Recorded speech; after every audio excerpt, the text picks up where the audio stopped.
से, उन हवाओं से जिसके बीच आप पल रहे हैं, बढ़ रहे हैं। खैर, जब पोषण की बात आती है तो थोड़े से आंकड़े मैं आपके सामने रखना चाहूंगा, यह जरूरी है।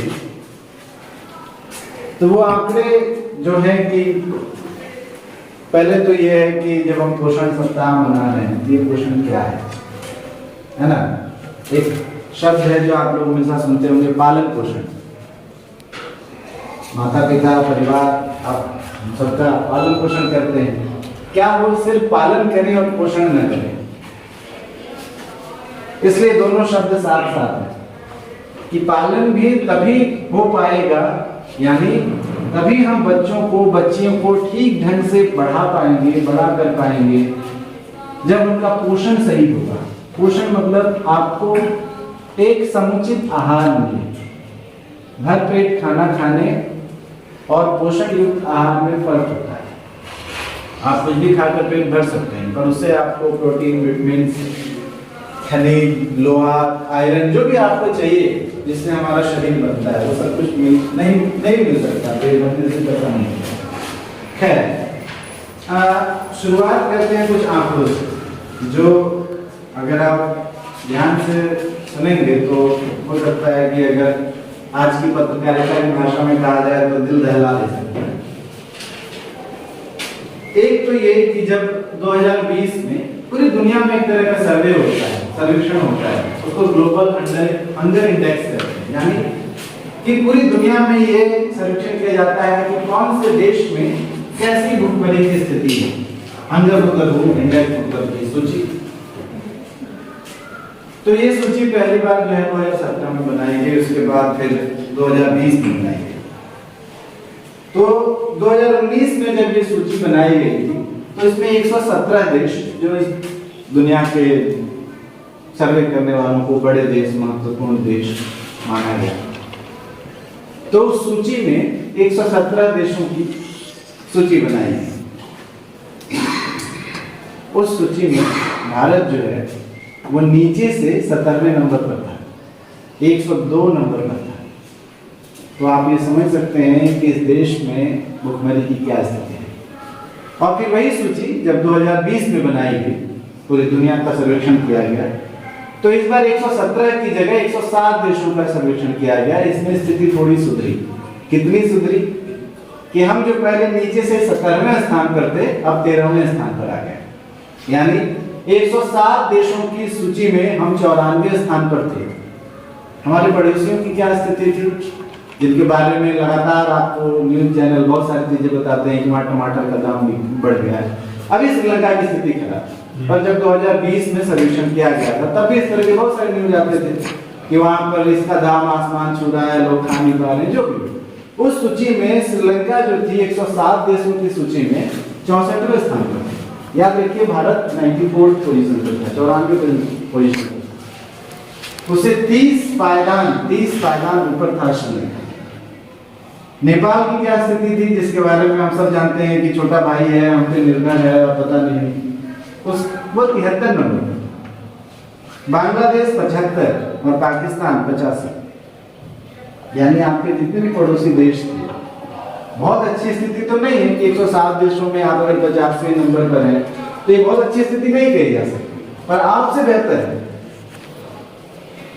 तो इसीलिए जब आप को ये बताया जाता है कि दुनिया भर में ये चल रहा है, वो चल रहा है, तो सबसे पहले जरूरी है कि हमको खुद को मजबूत कर लेना चाहिए, ताकि हम ये कह सके कि हम भूखे नहीं, हमारे देश के लोग भूखे नहीं। जब न्यूट्रिशन की, पोषण की बात आती है, तो पोषण की बात हम इसलिए कहते हैं कि देश में हम ये जानने की कोशिश करते हैं कि कुपोषण की क्या हाल है। कुपोषण आप समझते हैं, जिसको अंग्रेजी में माल न्यूट्रिशन कहा जाता है, यानी पोषण की कमी, यानी खाना ढंग का नहीं मिल पाना, और उसकी वजह से जो कुपोषित होता है उसके शरीर का ठीक से विकास नहीं हो पाता है, मस्तिष्क का विकास नहीं हो पाता है। और कुपोषण जो है दुनिया भर में सबसे खराब बीमारी मानी गई, इसलिए क्योंकि इस धरती पर जब आप गेहूं और धान की खेती करना सीख रहे थे, उससे पहले तक इस पृथ्वी के पास इतना अनाज, इतनी चीजें थी खाने की कि कोई भूखा नहीं रह सकता। और एक कमाल की बात यह है कि इंसान जो है अपने आप को सबसे बुद्धिमान जीव समझता है, बावजूद इसके एकमात्र मेरे ख्याल से स्पीसीज है, प्रजाति है जो पृथ्वी पर भूखा सोता है।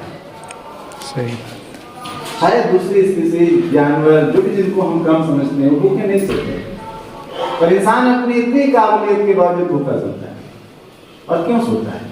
इसलिए क्योंकि बहुत सारे लोगों के पास बहुत सारा खाना है और दूसरी तरफ कुछ लोग हैं जिनको मांगना पड़ रहा है, जिनको खाना नसीब नहीं हो रहा है, भूख से लोग मर जा रहे हैं, ऐसी रिपोर्ट्स आती हैं। तो इस कुपोषण की हालत ये है कि भारत में 14% लोग कुपोषण के शिकार हैं। अब ये सब जो है ना आंकड़े जो हैं, अब इतना हम सुन चुके हैं कि हमारे दिल दिमाग को नहीं छूता है। हमने सुन लिया 14%, पर इसको थोड़ा दूसरे तरीके से समझने की कोशिश की है। भारत की जनसंख्या लगभग 139 करोड़ है। अब 139 करोड़ का 14% कितना होगा? लगभग 19 करोड़ 46 लाख। ये 19 करोड़ 46 लाख कितना है? बिहार की आबादी कितनी है? लगभग 13 करोड़। अब आप ये समझ लीजिए कि बिहार की जितनी आबादी है, जितने हम सब लोग दिख रहे हैं न्यूज़ में बिहार में, उन सब से ज्यादा लोग इस देश में कुपोषण के शिकार हैं। आप समझ सकते हैं? अगर इसमें छोटे राज्यों को शामिल किया जाए, सिक्किम जैसे राज्यों की जिनकी जनसंख्या लाख में है, पूरा नॉर्थ ईस्ट इस कुपोषण में समा जाएगा। ये एक बड़ी समस्या है कि आपको ढंग से खाने के लिए नहीं मिल रहा है। आप जो खा रहे हैं उससे आपका शरीर और मस्तिष्क का ठीक से विकास नहीं हो पा रहा है। 14 करोड़ लोग सिर्फ आंकड़ा नहीं है, वो हमारी तरह, आपकी तरह सांस लेते हुए लोग हैं जिनको तकलीफ होती है, जिनकी मामूली इच्छाएं हैं, कोई बहुत बड़ा सपना नहीं है। बावजूद इसके न वो किसी को लूट रहे हैं, न किसी को नुकसान पहुंचा रहे हैं, बावजूद इसके उनको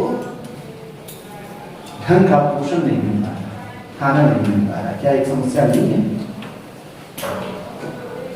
मैंने इसलिए कहा कि और जब आप ग्लोबल हंगर इंडेक्स बनाते हैं तो बहुत सारी बातों का ख्याल रखा जाता है कि उसमें 5 वर्ष की आयु तक के जो बच्चे और बच्चियां हैं उनका शारीरिक विकास कैसा हो रहा है, उनमें मृत्यु दर कैसा है, कितने बच्चे जो है वो पैदा होने के बाद 5 साल तक जिंदा रहता है। इस आंकड़े में देखा गया कि ऐसे बच्चे जिनकी उम्र 5 वर्ष से कम है और जिनका ठीक से शारीरिक विकास नहीं हो पा रहा, जिसको अंग्रेजी में स्टंटिंग कहते हैं, कि शरीर का कोई पार्ट जो है वो टेढ़ा हो जाना, या ठीक से जो एक बच्चा ठीक से शारीरिक विकास हो रहा है, दूसरा ठीक से नहीं कर पा रहा है। और इसके साथ में आंकड़ों से इधर एक और बात कही है कि देखिए पोषण बहुत सारी चीजों का होता है। एक तो खाना है, दूसरा ये है कि समाज को थोड़ा बेहतर बनाने के लिए बेहतर सोचना भी जरूरी है। जैसे कि हम आप एक ऐसे समाज में बड़े हो रहे हैं, कम से कम अगर आपको इससे बेहतर समाज मिला हो तो बहुत अच्छी बात है। मुझे नहीं मिला कि जब मैं बड़ा हो रहा था तो मैं अपने से अलग लोग, वो कोई अगर किसी का एक पैर मेरी तरह नहीं है, ठीक नहीं है जिसको कहा जाता है, किसी का एक आंख नहीं है या कोई लंगड़ा कर रहा है तो हम उसका मजाक उड़ाते हैं। अब ऐसा नहीं करता क्योंकि मुझे ये क्राइम बनता है, क्योंकि सिर्फ इस वजह से कोई आपके जैसा नहीं है वो कम नहीं हो जाता। आपसे जो थोड़ा बेहतर है शारीरिक में वो आपको आपसे कम समझता है। किसी का रंग आपसे अलग है तो वो अपने आप को श्रेष्ठ समझता है। श्रेष्ठ समझने के तो कोई सीमा ही नहीं है और ये सारे आधार बेकार है। इससे कोई श्रेष्ठ होता है? दुनिया का सबसे बड़ा साइंटिस्ट को किसी ने पूछा, स्टीफन हॉकिंग, क्या उनका शरीर मतलब सिर्फ एक उंगली काम करती थी? उसने सब हाथ पैर आंख वालों को दिखा दिया अवतार जिसको कहा जाता है। या किसी ने एपीजे अब्दुल कलाम से पूछा कि आप काले क्यों हैं? आप जो कहते हैं आप तो जीते हैं, असल में वही आपकी पहचान है, उसको आप श्रेष्ठता कहिए ना कहिए। तो खैर तो मैं कह रहा था कि 5 वर्ष से जो कम आयु के बच्चे थे जिनका शारीरिक विकास ठीक से नहीं हो पाया, इस देश में ऐसे बच्चे 35% हैं। मतलब 100 में 35 बच्चे जिनकी उम्र 0 से 5 वर्ष है, उनका शारीरिक विकास ठीक से नहीं हो पाता है। अगर ऐसा बच्चा या बच्ची एक भी है तो भी समस्या है, क्योंकि यूनिसेफ ने 2030 तक ये लक्ष्य रखा है कि हम 0 हंगर के लक्ष्य को पाएंगे, यानी इस पूरी दुनिया में, इस पूरी पृथ्वी पर कोई भूखा नहीं रहेगा। ये एक लक्ष्य बनाया गया जिसमें उसने माना है कि 37 देश ऐसे हैं जो इस लक्ष्य को नहीं पा पाएंगे, इस लक्ष्य तक नहीं पहुंच पाएंगे, और शायद उसमें हमारा देश 5 वर्ष की कम आयु के बच्चों में जो मृत्यु दर है वो 3% साथ है। मतलब लगभग 4.25 बच्चे जो हैं 100 में, फिर आप इसको 1000 में करेंगे, लाख में करेंगे, पूरी आबादी से करेंगे, तो जो बच्चे पैदा होते हैं उनमें से लगभग 4.25 बच्चे जिंदा नहीं हो पाते, उनको शिक्षा स्वास्थ्य की समुचित व्यवस्था नहीं मिल पाती है ना। आपके नजदीक में ऐसी कोई सुविधा नहीं है, और जिस तरह की समस्याएं, मतलब एक गर्भवती महिला और उसके परिवार को सामना करना पड़ता है दूर दराज के इलाकों में या शहरों में, और उससे पहले जो औरतों की जो शारीरिक स्थिति होती है उस पर मैं आऊंगा, उसकी वजह से यूनिसेफ और भी कई तरीके से हमें दूर करता है। जैसे एक ही जाति है पर वो एक समाज नहीं बनता है। कैसे? मेरे पिता ने शायद अपने जीवन में यही सबसे महत्वपूर्ण बात कही। बाकी उन्होंने बहुत सारी मुझे ऐसी चीज़ें सिखाई, और ये उनका गुनाह नहीं है, गलती नहीं है। उन्होंने जो सीखा वो सिखाया, जो मुझे नहीं सीखनी या मैंने उनको छोड़ दिया या कोशिश कर। तो एक बार कोई एक पूजा थी हमारे गांव में, और माना जाता है कि हमारी जाति का वो सबसे बड़ा पूजा, उसमें हमारे जाति के सारे लोगों को सम्मिलित होना चाहिए। जाति भी वो चीज़ है जो आपके पैदा होने से पहले नहीं पूछी जाती है, जिस पर आपका कोई अधिकार नहीं, जिसमें बाद में आप पूरा गर्व घमंड करते रहते हैं। आप एक्सीडेंटली एक जगह पैदा हो जाते हैं, फिर आपको बताया जाता है कि भैया या बहन जो भी हो तुम इस जाति की। तो ना जाति अभिमान करने की चीज़ है, और ना उस पर मतलब क्या रही इस जाति ये करने की कुछ है ही नहीं है। तो मेरे पिता ने जो एक अच्छी बात कही वो ये कही कि एक बंदे ने कहा कि चलिए पूजा में वहाँ पर सबको, धर्मशाला में हो रहा, सबको आना है। तो पिता ने पूछा कि क्यों जाना है? तो उसने कहा नहीं, हम लोगों की जाति को एक होना है। तो मेरे पिता ने ये बात कही कि अच्छा, जब मैं अपनी बेटी की शादी तुम्हारे बेटे से करूँगा तब क्या दहेज नहीं लोगे? अगर लोगे तो हमारी जाति एक कैसे होगी?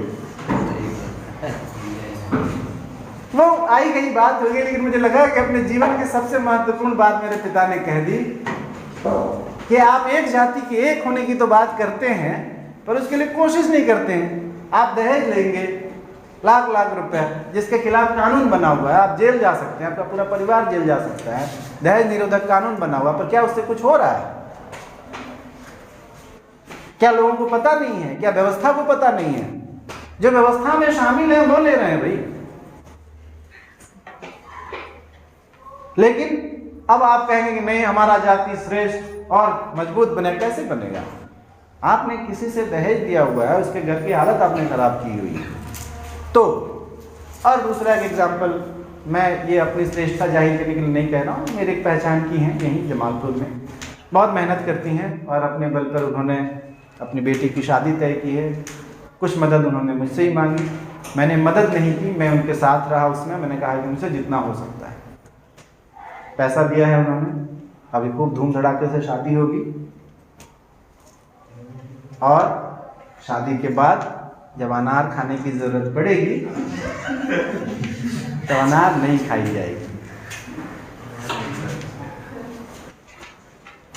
बहुत सारे लोग ऐसे हैं, ज्यादातर लोग इस देश में, जिनकी आर्थिक स्थिति लड़कों की, वो भी दहेज लेते हैं, धूम धड़ाके से शादी करते हैं, और फिर जब बच्चे बड़े होते हैं, उनको रिक्शा पे भेजना होता है कि स्कूल, तो सोचते हैं जाने का 20 रुपये, आने का 20 रुपया, नहीं हो पाया। अनार तो छोड़ दीजिए, कॉलेज में भी ये स्थिति है। एक अनार 100 बीमार।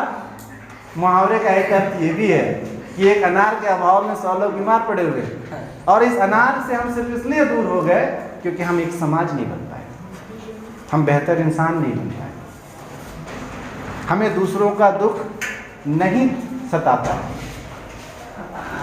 तो ये जो एक बड़ी समस्या है, ये भी पोषण या कुपोषण मुक्त देश या दुनिया बनाने के रूप में एक बाधा के तौर पर हमारे सामने हाजिर हम सहज जीवन नहीं जीते, हमारे हर चीज में दिखावा है। क्यों? क्योंकि बाजार आपको हमेशा इस बात के लिए तैयार कर रहा है कि मोबाइल से दिखावा करो, ड्रेस से दिखावा करो, है ना, अपने बातचीत के लहजे से दिखावा करो, ऐसे बोलो, है ना। अभी वायरल हुआ था ना कि पार्टी को पौरी बोल रहे थे, तो लोगों ने बोलना शुरू कर दिया। तो ये क्या है? मतलब कि आप दिखावा करें। ये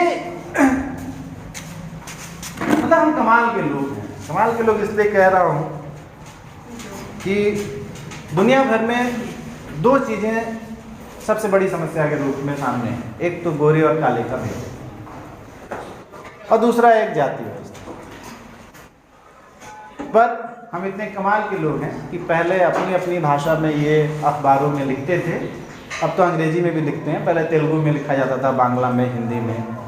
जो दूसरी दुनिया के दूसरे देश के लोग हैं वो नहीं पढ़ पाते थे कि आखिर लिखा क्या गया। अब तो हम अंग्रेजी में भी लिखते हैं, और किसी भी दिन का अखबार आप उठाकर देख लीजिए, उसमें शान से लिखा रहता है कि गोरी लड़की चाहिए, इस जाति की लड़की चाहिए, है ना, या इस जाति का लड़का चाहिए। मतलब हम ये लिख कर बता रहे हैं, पूरी दुनिया को बता रहे हैं कि हम जातिवादी हैं।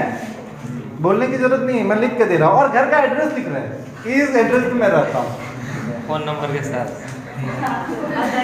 फ़ोन नंबर के साथ कांटेक्ट करें। तो ये और ये हंसने की बात से ज़्यादा है कि मतलब इस पर आप क्या सोचेंगे। इसका मतलब आप सिर्फ दया महसूस कर सकते हैं कि हम कैसे दुनिया में रह रहे हैं। और दावा चांद पर पहुंचने का है, चांद पर पहुंचकर भी फिर अखबार निकालेंगे, फिर मैट्रिमोनी आएगा, फिर राशिफल आएगा, है ना, और सब कुछ तय होगा। और जातिवादी तो आप हैं ही, आप ये भी कह रहे हैं कि आप गोरे और काले में फर्क करते हैं। हमारे सारे गाने जो है वो सब गोरे रंग से भरा हुआ है। दुनिया की ज़्यादातर आबादी ऐसा नहीं है कि गोरी है या फिर जो भी। तो आप ये भी कह रहे हैं कि हम जातिवादी तो हैं भी, हम रेसिस्ट भी। आप अगर किसी के का मूल्यांकन सिर्फ उसके रंग से करते हैं तो इसका मतलब है कि आप अभी सभ्यता के विकास की सीढ़ी में आगे नहीं बल्कि बहुत पीछे छूटे हैं। क्या फर्क पड़ता है? पर चूंकि बाजार का फर्क पड़ता है, बाजार आपको रोज बता रहा है कि भाई इसको इस्तेमाल करो, है ना। पहले तो ये सिर्फ लड़कियों के लिए बता रहा था, तो लड़कों के लिए बता रहा है। पहले चीजें इसलिए बनाई जाती थी ताकि आपको जरूरत होती थी। घड़े की जरूरत है तो घड़ा बनता था। अब चीजें पहले बन जाती हैं, आपकी जरूरत बाद में पैदा होती है कि मेरे पास ये मोबाइल है, पर मुझे बाजार कह रहा है कि देखो नया मोबाइल आ गया है, तुम्हारा मोबाइल ठीक नहीं, मेरा मोबाइल जबरदस्त काम कर रहा है, बिंदास, मुझे कोई दिक्कत नहीं है, मुझे कोई सॉफ्टवेयर इंजीनियरिंग तो करनी नहीं है, उसके लिए लैपटॉप लोगों के पास होता है। खैर, मुझे जितनी ज़रूरत है मेरी, उतनी ज़रूरतें मेरी इससे पूरी हो रही हैं, इनफैक्ट उससे ज़्यादा है। पर बाजार मुझसे कह रहा है कि मैं ठीक नहीं। एक डॉक्यूमेंट्री है, अब तो हिंदी में भी उपलब्ध है यूट्यूब पर, अंग्रेजी में वो स्टोरी ऑफ स्टफ है और हिंदी में है चीज़ों की कहानी। ये एक अमेरिका के डॉक्यूमेंट्री मेकर ने बनाया था। तो आप देखिएगा कि कैसे मतलब छोटे से बदलाव के बाद चीज़ों की बिक्री बढ़ जाती है और लोगों को मजबूर किया जाता है। 20 मिनट की है चीज़ों की कहानी। खैर, अब बहुत देर हो चुका है, मैं इतना लंबा बोलता नहीं। मेरी आदत ये है कि यहाँ तो जहाँ मैं पढ़ाता हूँ घंटी नहीं बजती है। पहले मैं जहाँ पढ़ाता था वहाँ घंटी बजती थी, तो जैसे ही घंटी बजती थी मैं बोलते बोलते रुक जाती थी। मैंने कहा हो गया, क्योंकि मुझे पता है कि एक समय के बाद सबकी सुनने की सीमा है, सुनना लोग बंद कर देते हैं, मैं भी कर देता हूँ। खैर, तो इस बात को अब कंक्लूड करते हैं, ख़त्म करते हैं कि निश्चित रूप से ये ज़रूरी है। मैंने बालिकाओं के शिक्षा वाले पोर्शन पर बहुत ज़्यादा जोर नहीं दिया, पर उसका एक कारण ये भी है कि अगर आप बालिकाओं के या लड़कियों के, स्त्रियों के को शिक्षित नहीं करेंगे, जैसा कि अंबेडकर ने कहा था, दो बातें कही थी। अंबेडकर ने एक बात ये कही थी कि मैं किसी भी देश की उन्नति को इस बात से आंकता हूँ कि वहाँ स्त्रियों की उन्नति कितनी है, स्त्रियों की स्थिति कैसी। और दुनिया भर के लोगों ने ये कहा है कि अगर आपको किसी देश की स्थिति को देखना है तो देखिए कि वहाँ पर स्त्रियों और बच्चों की स्थिति कैसी है, क्या वो खुशहाल हैं, क्या उनके लिए। आप देखिए दुनिया में हम किन देशों को सबसे बड़ा मानते हैं या किसकी तरह बनना चाहते हैं, है ना। जिन देशों की तरह भी, जिन भी बड़े देशों की तरह हम बनना चाहते हैं, वहाँ पर स्त्रियों की स्थिति बहुत अच्छी है। ऑफिस जा रही हैं, घर आ रही हैं, सुरक्षा का माहौल है, मतलब बराबरी का एक माहौल उसने निर्मित कर लिया। क्योंकि ये नहीं होगा तो आपका देश कभी आगे नहीं बढ़ेगा।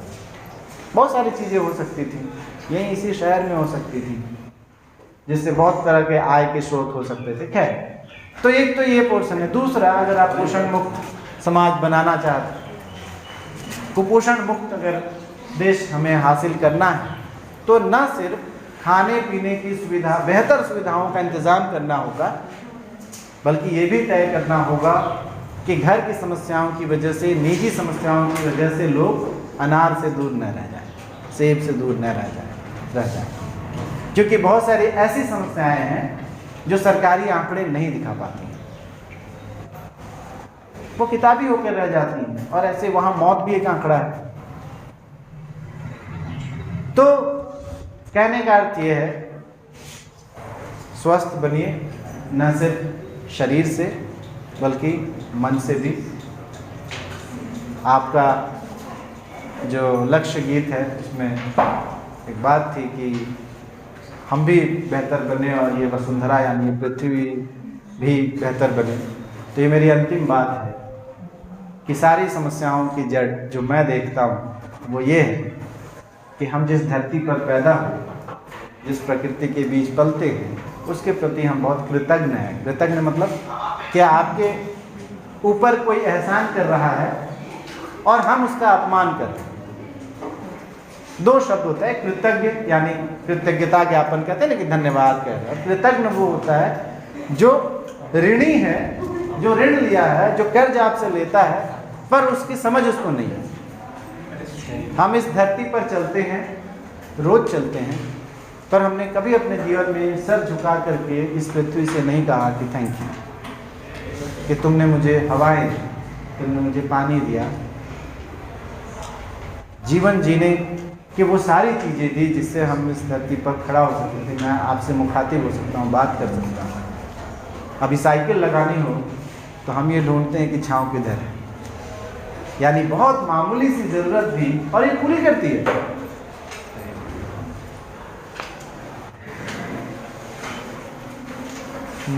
ये मैं करता नहीं हूँ, पर अब मुझे मेरी एक कविता याद आ रही है जिसकी कुछ अंतिम पंक्तियाँ हैं कि एक व्यक्ति है जो अब शहर से गांव लौट रहा है और आदिवासी है, और जिसके पहाड़ों को लूट लिया गया है, और जिसमें वो बहुत सारी बातें कहता है, और अंततः वो कहता है अपने मित्र से, गैर आदिवासी मित्र से, कि क्योंकि वो थोड़ा गुस्सा है तो वो कहता है कि डरो मत, तुम्हारे गुनाहों का हिसाब तुम्हारे बच्चों से नहीं मांगेंगे। ऑक्सीजन हमारे हिस्से के पेड़ पहुंचाते रहेंगे उन तक। आपने अपने हिस्से का तो पेड़ काट दिया है भाई, जिन्होंने पेड़ बचाया उसके हिस्से का ऑक्सीजन ले रहे हो ना, तो किस बात का तुमको अपने जीवन पे घमंड है कि ये है वो है। ले तो मेरा ऑक्सीजन रहे हो तो, जो मैंने बचा के रखा है। और बातें बड़ी बड़ी कि हमने कंपनी खड़ा कर दिया, हमने ये खड़ा कर दिया, महल अटारी। अरे तुम लोग ऋणी हो, कर्जदार हो, तो इसलिए वो कहता है कि डरो मत, तुम्हारे गुनाहों का हिसाब तुम्हारे बच्चों से नहीं मांगेंगे, ऑक्सीजन हमारे हिस्से के पेड़ पहुंचाते रहेंगे उन तक, बस हो सके तो अगली बार जब धूप में निकलो तो इमारत की छांव और पेड़ की छांव में अपने बच्चे को फर्क करना सिखाना। वाह। बाकी वही बात कि हम भी सुंदर हों और ये पृथ्वी भी सुंदर हो और इस पर रहने वाले लोग सुंदर हों, इसके लिए हमें सरकारी के साथ साथ निजी तौर पर भी और इस तरह के बहुत सारे प्रयास करने हैं।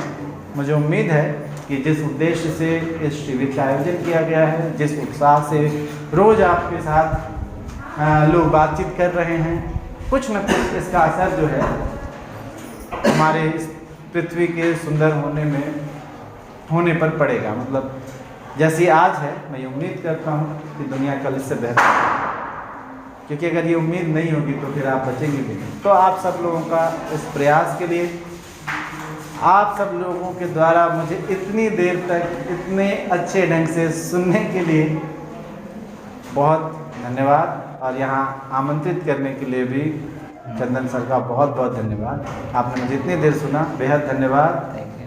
जोहार। हमारे यहाँ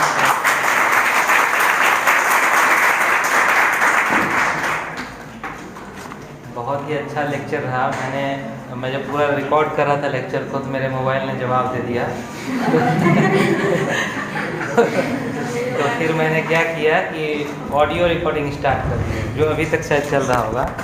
अब इसको मैं बंद करता हूँ। मेरे लेक्चर की कोई ज़रूरत